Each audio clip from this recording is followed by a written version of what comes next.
శ్రీమాత్రే నమః. ఈరోజు వీడియోలో చాలామంది కామెంట్స్లలో మాకు అంటే పలానా కలబడుతుంది, మాకు పుట్టలు కలబడుతున్నాయి, పాములు కలబడుతున్నాయి అంటుంటారు కదా. అయితే ఈ పాములు కలలో వచ్చినా కానీ, ఈ పుట్టలు కలలో వచ్చినా కానీ అన్నిటికీ మనము అమ్మవారే అని అనుకోకండి. ఎందుకంటే ఈ నాగదోషం నడుస్తున్న వాళ్ళకు కూడా, లేకపోతే ఈ రాహుకేతువుల ప్రభావం ఉన్న వాళ్ళకు కూడా ఈ పాములు అనేది ఎక్కువగా కలలో రావడము, అంటే పాములు ఎంబడించినట్లు, పాములు కరుస్తున్నట్లు, మనం చూసంగానే పడగ విప్పినట్లు, ఇట్లా అంటే ఈ రాహుకేతువుల ప్రభావం ఉన్నా, లేకపోతే నాగదోషము ఉన్నా, ఇట్లా ఎక్కువగా ఇట్లా కూడా వస్తుంటాయి అన్నమాట. అంటే చాలామంది ఎక్కడ పొరపాటు పడుతున్నారు అంటే పుట్టలు కనిపిస్తున్నాయి, పాములు కనిపిస్తున్నాయి, మాకు ఎక్కువగా పాములు కనిపిస్తున్నాయి అంటే మీరు ఏదో అమ్మవారు అని అనుకోకండి. అయితే చెప్పేవాళ్ళు కూడా మనము ఇప్పుడు చూడండి, అంటే ఈ శివశక్తుల దగ్గరికి పోయి మనము మాకు ఇట్లా పాములు కనిపిస్తున్నాయి అంటే వాళ్ళు సడన్గా వెళ్ళమని అంటారు.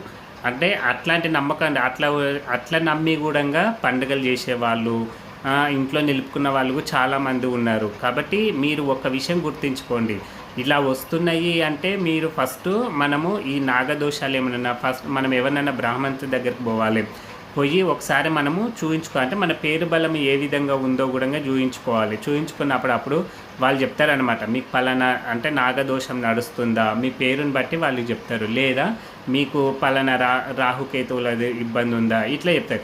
లేదు మనకు అక్కడ నాగదోషము రాలేదు, ఏది అంటే రాహుకేతువులది కూడా ఏది రాలేదు అన్నప్పుడు మనము ఇక్కడ అమ్మవారి దగ్గరికి పోవాలి. అంతేగాని మనం సడన్గా వాళ్ళ దగ్గరికి పోయినాం అనుకోండి, ఎందుకంటే మన పేరు బలం కూడా మనకు గ్రహాలు, ఈ గ్రహ కూటమి అనేది కూడా ఒకటి ఉంది కదా, అది కూడా మనము చెక్ చేయించుకోవాలి. మనకి ఏ విధంగా అయితే హెల్త్ ఇష్యూస్ వస్తున్నప్పుడు మనం హాస్పిటల్కి ఎలా పోతామో ఇక్కడ కూడా మనకు కొన్ని కళలు, ఈ పాముల కళలు ఇట్లాంటివి ఏమన్నా పడుతున్నాయి అంటే కొంతమంది ఎక్కువ పులులు, సింహాలు కళలు వచ్చినాయి అనుకోండి, వాళ్ళు దుర్గమ్మ అనుకుంటారు. అంటే దుర్గమ్మ వాహనం కదా, లేదు ఈ నందీశ్వర్లు, నంది కానీ ఇట్లా వస్తున్నాయంటే శివయ్య దగ్గర. అంటే వచ్చే కళలను బట్టి మనము వీళ్ళ దగ్గరికి పోకూడదు. సరే సింహము అవి వస్తున్నాయి అంటే మనము ఏదైనా దుర్గమ్మ టెంపుల్కు అక్కడికి పోవాలి, మొక్కాలి, రావాలి అంతే. ఈ నందీశ్వర్లకు వస్తున్నారంటే ఏ శివాలయంకి పోవాలి, మొక్కాలే, రావాలి. అంతేగాని ఈ పాముల విషయంలో, ఈ పుట్టలు కనిపించే విషయంలో చాలామంది మోసపోతున్నారు ఇక్కడే. అంటే ఇలా వస్తే ఎల్లమ్మ తల్లి అని కన్ఫర్మ్గా చేసేస్తున్నారు. అలా ఎప్పుడు కన్ఫర్మ్ కాకండి.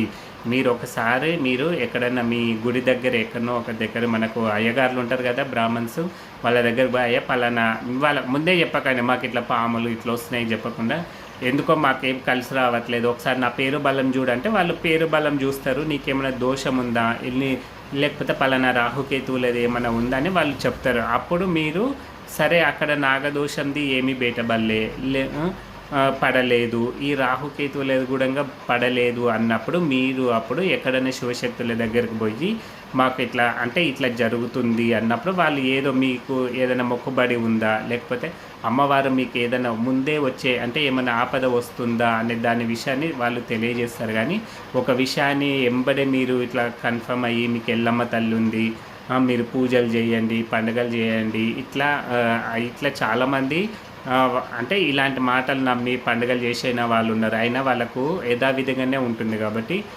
ఇట్లా డిసైడ్ కావద్దు అని నా అభిప్రాయం అంతే. సరే మీ ఇష్టం పోయి పండుగలు చేసుకుంటారా, అది మీ ఇష్టం. నాకు తెలిసిన కాడికి నేను చెప్తున్నా. అంటే మనము సడన్గా డిసైడ్ అయ్యి తర్వాత ఇబ్బంది పడకూడదనే సూచన ఇస్తున్నా మీకు. అంతేగాని మీరు అది మంచిగా అర్థం చేసుకుంటారా, చెడు అర్థం చేసుకుంటారా, అది మీకే అభిప్రాయం వదిలేస్తున్నాం. అయితే ఈ కళలలో మాకు ఇలాంటి పాములు అయితే అమ్మవారి కళ మళ్ళీ పాములు ఏ విధంగా అంటే చూడండి, మనకు ఒక గుడి, ఇప్పుడు అమ్మవారు నిజంగా ఎల్లమ్మ తల్లి వస్తుంది అంటే మనకు ఈ శివశక్తులు ఎక్కువగా వస్తుంటారు. అది మన ఇంటి శివశక్తులే వస్తారు, వేరే ఇంటి శివశక్తులు రారు. మన ఇంట్లో ఎవరో ఒకరు వాళ్ళు చనిపోయినా కానీ ఎక్కువగా వాళ్ళు కళలకు రావడము, వాళ్ళు ఏదో చెప్తున్నట్లు ఉండడము, లేకపోతే వాళ్ళు ఏదో వాళ్ళకే శివుడు వాళ్ళకే అమ్మవారు రావడము, వాళ్ళు కళలు ఊగడము, అంటే ఇవి సిగం ఊగుతున్నట్లు, వాళ్ళు ఏదో చెప్తున్నట్లు ఎక్కువగా మన ఇంటి శివశక్తులు వస్తున్నారు అంటే మనం అప్పుడు డిసైడ్ కావాలి, మనకి ఏదో మొక్కుబడి ఉందా, లేకపోతే ఏమన్నా అమ్మవారికి ఏమైనా అంటే మొక్కుబడి ఉందా, మనం ఏమైనా పండుగ చేయాలా, లేకపోతే మనం ఏమైనా పూజ చేయాలా, మనం ఏమైనా మర్చిపోతున్నామా అనే విషయం మనము గ్రహించుకోవాలి. ఫస్ట్ మన ఇంటి శివశక్తులే మనకు కలలో వచ్చి ఏదో చెప్తున్నట్టుంటారు. మనం అప్పుడు కూడా మనము పట్టించుకోకపోతే మనకు ఈ 5 పడగల నాగశేషు అనేది వస్తాడు. మనకు మామూలుగా ఒక పడిగా ఉన్న నాగపాము, చాలామంది ఒక పడిగా ఉన్న నాగపామును కూడా అమ్మవారే అనుకుంటారు. అది సాధారణమైన ఒక జీవి అన్నమాట. అయితే అమ్మవారి యొక్క పాములు 5 పడగలతోటి ఉంటుంది. అది అసలైన అలాంటి పాములు మనకు కలలో దర్శనం ఇస్తున్నాయి అంటే మనము ఏ అమ్మవారిని మనము దర్శించుకోవాలి. కానీ ఈ మామూలు పాములు వచ్చి ఏదో కరుస్తున్నట్లు చేస్తున్నట్లు ఎంబడిస్తున్నాం అంటే అది ఒక దోషం వల్ల. అంతేగాని ఎల్లమ్మ అని అనుకోకండి, పొరపాటు పడకండి. మనకు 5 పడగల నాగశేషు, అదేవిధంగా తెల్ల నాగుపాము కూడా వస్తుంది మనకు. అంటే చాలా తెల్లగా ఉంటుంది పాము. అది ఒక్క పడిగా ఉన్న దానిలో మణిరత్నం అనేది ఉంటుంది. కాబట్టి సరే, పాము అన్ని నాగుపాములలో మణి ఉంటుంది, కానీ తెల్ల నాగుపాములో చాలా పవర్ఫుల్ మంత్రం ఉంటుంది. అది దాని శక్తులు వేరే ఉంటాయి. కాబట్టి మాకు తెల్లగా నాగుపాము వచ్చిందంటే కూడా మీరు అమ్మవారిది అని గ్రహించుకోవాలి.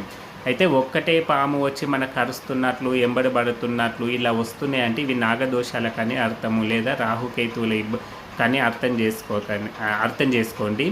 అయితే మనకు అమ్మవారి అయితే 5 పడిగల నాగశేషు అన్న మన కళలో వస్తుంది, లేదా మన ఇంటి శివశక్తులు మనకి ఏదో చెప్తున్నట్లు, లేదు మనం పండుగ చేస్తున్నట్లు, మనం కొలుపులు చెప్తున్నట్లు, లేకపోతే మనమే మూగుతున్నట్లు ఇట్లా వస్తుంటాయి. అయితే ఈ కళలు కూడా వచ్చినాయి మీకు పూర్తిగా గుర్తుకుందనుకోండి, అప్పుడు నమ్మండి. కానీ మనము కళ ఇలా పడుతుందనే మేలుక తట్టింది అనుకోండి, దాన్ని వదిలేసేయండి. ఇంకా అది మనం ఇంకా ఆలోచించకూడదు. అంటే మనకు అది అవసరం లేదు, అందుకే మనకు మేలుక తట్టింది అని అర్థం చేసుకోండి. ఇంకా దాని గురించి ఆలోచించకండి. మీకు అమ్మవారు ఏదైనా ఒక విషయం తెలియజేయాలి అంటే మీకు కంటిన్యూగా కళ అనేది అలాగే పడుతుంది. ఎక్కడ డిస్టర్బెన్స్ అనేది ఉండదు.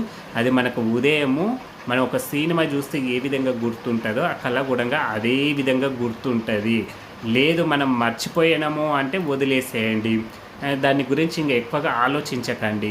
మనకు మళ్ళీ ఈ మధ్యలో ఇలా కలబడుతుండగానే సడన్గా మేలుక పడుతుంది కదా, ఇంకా దాన్ని అసలుకే గుర్తించుకోకూడదు. అది మనకు అవసరం లేదని అంటే ఈ కళలను మనము ఎక్కువగా గుర్తించుకోకూడదు. చాలామంది పొరపాటు పడుతున్నారు, మాకు ఇట్లా కళ పడుతుంది, మంచిదా చెడ్డదా ఈ విధంగా వస్తుంది. కళలను ఎప్పుడే కానీ మనము మర్చిపోవడము చాలా మంచిది. దాన్ని మనం పెంచుకోకూడదు అన్నమాట. మనకు నిజంగా జరిగేది ఉంటే అది 2-3 సార్లు పడుతుంది, అది ఒక స్టాండర్డ్గా కళ అనేది పడుతుంది, అప్పుడు గుర్తించుకొని. కానీ మామూలుగా వస్తున్న కళలను వదిలేయడము చాలా మంచిది. ఎందుకంటే ఎంత పట్టించుకుంటామో అంత మన మైండ్ ఖరాబ్ అవుతుంది. ఇంకా మనము అసలు అంటే సంతోషంగా ఉండలేమన్నమాట. అందుకే కొన్ని కళలను వదిలేసుకుంటేనే చాలా మంచిది. అది మంచిదన్నా చెడ్డదైనా సరే, నిజంగా ఆ కళ వల్ల మనకి ఏమైనా మంచి జరిగేది ఉంటే ఆ కళ ఎంబడెంబడే పడుతుంది, రోజు పడుతుంది. అది ఏదో విధంగా మనకు లేకపోతే వేరే వాళ్ళ మాట, మనకు వచ్చిన కళ వేరే వాళ్ళ మాట నుంచైనా మనకు అమ్మవారు ఏదో దేవుడు మనకి వినిపించేలా చేస్తాడనమాట. కానీ కళలను బట్టి మీరు ఒక నిర్ణయాలకు మాత్రము రాకండి. అందరూ ఆ పార్వతీ పరమేశ్వర్ల అనుగ్రహంతో అందరూ సంతోషంగా ఉండాలని కోరుకుంటున్నాను. జై శ్రీరామ్.